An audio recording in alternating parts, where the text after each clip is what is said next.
Chapter 2 is dealing with the real estate license laws and qualifications. And let me make a comment about a couple things before we get started. You're going to hear the word Florida Real Estate Commission throughout this entire session. As a matter of fact, you're going to hear it throughout the entire course.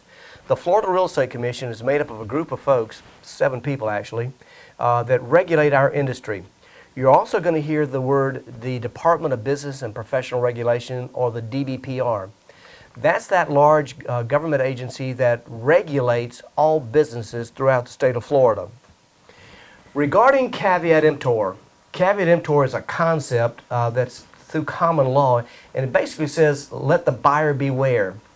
In recent court rulings, caveat emptor has been altered slightly. As a matter of fact, one Supreme Court ruling in the state of Florida says that anytime that a seller knows of a material latent defect of a property, they have to disclose that to a buyer prior to entering into a contract. So caveat emptor, even though it means let the buyer beware, there are some rules that we have to deal with. Regarding the various licensing categories, there are actually only 2 license categories, the sales associate and the broker. And it's important to understand that if you're acting as an associate, that you can place your license with one of 2 entities. 99 and 44, 100% of the time, most associates place their license with an active real estate broker. Now, there are rare occasions where an associate might place their license with an unlicensed employer. That unlicensed employer might be a developer. And what we're basically saying is that because that person or that business is unlicensed, they have to register with the DBPR as an unlicensed entity in order for the associate's license to be tagged with the DBPR. Also, there's a little caveat that when a person goes to work with an unlicensed employer, they can only sell that employer's product and nothing else, and that whatever time that you spend with that unlicensed employer, that time does not contribute to the time that you're going to need to get your broker's license. It's downtime, so to speak. That's why most people place their license with an active real estate broker. There's another concept that we need to talk about that I need for you to understand. Knowing that there's only 2 license categories, sales associate and broker, there's one other thing that we need to talk about, and that is the status of a broker associate. The broker associate is a registration status. And what we're basically saying is that this is a person that has obtained their broker license, but has chosen not to become a broker themselves, but rather want to remain working for a broker without that responsibility.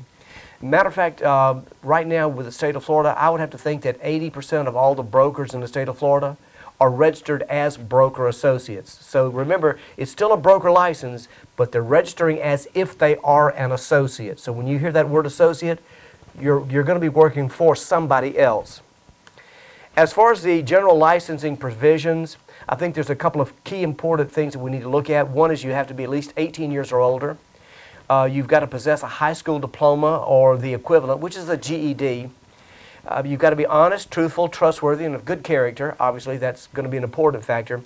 But also, let me make a point at this juncture, that when you're filling out your application, there's going to be a place on there that says, have you ever had a criminal background, or is there anything that you need to tell us about a criminal background that you have? Doesn't matter how long ago, it could be 50 years ago, doesn't matter. And no matter how minor it was, if it was criminal, whether it was a DUI or whatever it was, you still need to put that on your application. They want you to be truthful about it.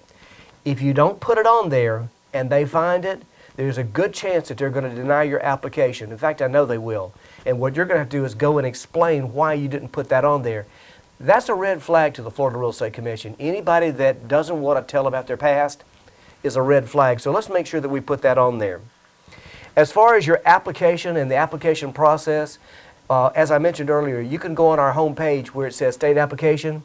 You can either download it, fill it out, send it in with your check, or you can go online and actually do it online, give them a credit card. Once the state has approved you, that license, that application is now good for 2 years. So once the state's approved you to take the state examination, it's going to be good for 2 years. And also let me say this, that when you finish my course, or this course that you're taking right now, and you get your end of course report, that end of course report is also good for 2 years as well. Something else that we need to talk about, for all of you that are from out of state or have a residence in another state, there's an irrevocable consent to serve form that you're going to have to fill out and sign as part of your application. It needs to be signed with 2 witnesses and notarized. And what you're basically saying is that the state of Florida is going to have the right to bring you back into Florida for prosecuting any complaints that's been filed against you. So again, this is for individuals who have a resident outside of the state of Florida. If you're a resident of Florida, it's not going to be required. Now let me say this though, that if you're a resident of Florida right now and you decide to move and take up residence in another state, the state of Florida, if you intend to continue to practice real estate, the state of Florida is going to require you to fill out that irrevocable consent to serve form and deliver it to the DBPR Division of Real Estate within 60 days of your move and taking up residency in that other state. Regarding the pre-license course that we're doing today, the pre-license, sales pre-license is a 63-hour pre-license course. There's going to be an end-of-course examination that you're going to have to take. Once again, it's going to be on your internet site. You've got to pass it with a score of 70% to move on to the state examination. For the state examination, there's a score of 75% that you're going to have to achieve in order to pass the state examination. Once you have passed the state examination, the DBPR is going to process you and send you your license. Your initial license is going to be voluntary inactive. Now at that point, if you have a broker that you're going to go to work for, that broker will either go online or submit paperwork to be able to put you in with their system. Remember that as a sales associate, you cannot put your name with a broker. That broker has to do that for you. Once you have your sales associate license, within the initial issue, which is going to be somewhere between 18 months and 24 months, you're going to have to take 45 hours of post-license education.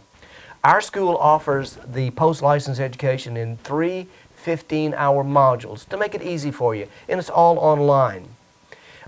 If you fail to do your post-license education within your initial issue, and by the way, your license is going to expire either March 31st or September 30th. So you need to look at your license and make sure that you're not running over that time, because if you go past your expiration date in your initial issue, that license that you have at that point will become null and void, and we don't want that to happen. So let's make sure that we get that done. The state of Florida is not going to give you a grace period after that happens. So you've got 45 hours of post-license to do. Now for those of you that want to move on and get your broker's license, I always encourage that. I think that the broker's license is good, but you can't do it immediately. What you're going to have to do is that you're going to have to be licensed under an active broker for at least 24 months out of the past 5 years to even qualify for it. There's also a broker pre-license course. It's a 72-hour broker pre-license course that you're going to have to take. Now you can take that broker pre-license course after being active with a broker, after being active for 6 months. Most people wait closer to that 2-year mark because of the material that you have to learn and understand. Once you've accomplished and gotten your broker license, brokers have to have 60 hours of post-license education as well. So that's additional education that you got to get. It also has to be done within your initial issue of your new broker's license. Regarding mutual recognition is a system that we've set up that allows us to be able to draw on other states and those licenses that other states already have. In other words, if you live in Mississippi or Alabama or Georgia or one of the other mutual recognition states that we have, we will allow you to come to the state of Florida, and by taking a 40-question examination, passing it with a score of 75%, you can obtain your whatever license is there, you can get here. Now let me caution you, this is only for people who are not a resident of Florida. If you move to Florida first, you no longer qualify for mutual recognition. And this happens quite frequently. People move to Florida and say, I'm licensed over in Alabama or Mississippi, and I want to now get my Florida license through mutual recognition.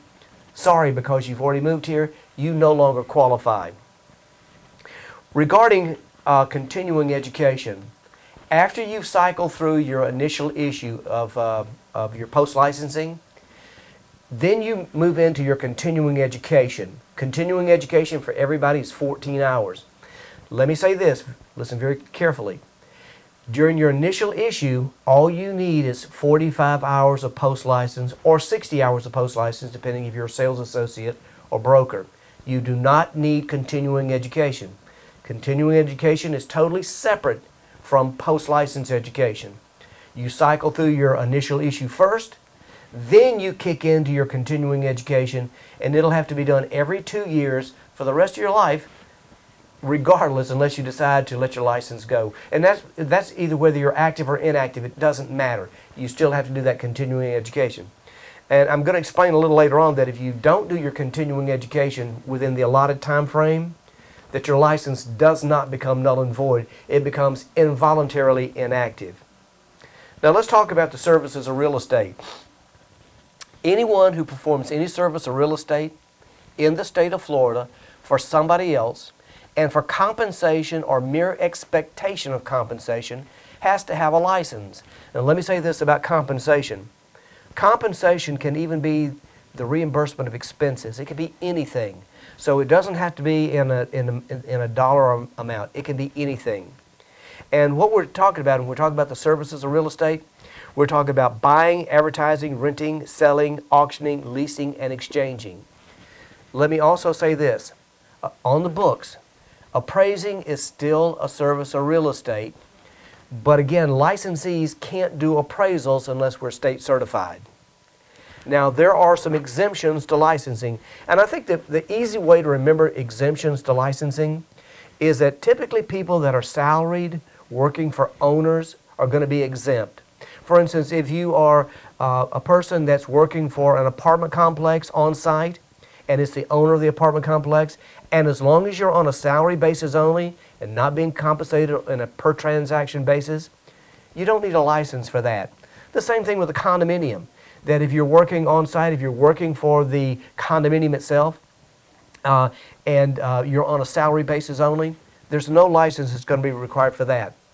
Also, let me say this, that anybody that is court appointed, I think it's interesting to note that Judge Judy or Judge Wapner can say anything they want and they can allow anybody to perform any service they want without having a license. Oftentimes you may have an auction by somebody who's out of state. They come in and do auctions of real estate.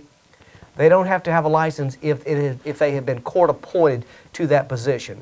So individuals that are court appointed don't have to have a license. Let me also say this about partnerships and corporations. You can form a business entity and you can buy and sell real estate for yourself. Individuals can do that. As far as a partnership is concerned, if a group of people get together and form a partnership, they can buy and sell real estate all they want. But I think it's important to note that no partner can receive more than his or her pro rata share of the profits. Anytime that a partner receives more than their pro rata share of the profits, they've got to have a license, and that license has to be tagged somewhere. Radio and television announcers and also hotel clerks. Those are folks renting for short terms. That falls under a different statute, so hotel clerks that are renting out rooms don't have to have a license either. And one last note in terms of referral fees. There's only one area that you can actually get a referral, and that is a person that is providing a referral in a property management situation can receive up to $50, and that is all. There are no other referrals to unlicensed people that are going to be allowed. With that said, now why don't we take a look at our review for that particular chapter. The mortgage business is a separate industry from real estate. All applications are submitted to the DBPR in Tallahassee. The initial license period is going to be somewhere between 18 months and 24 months.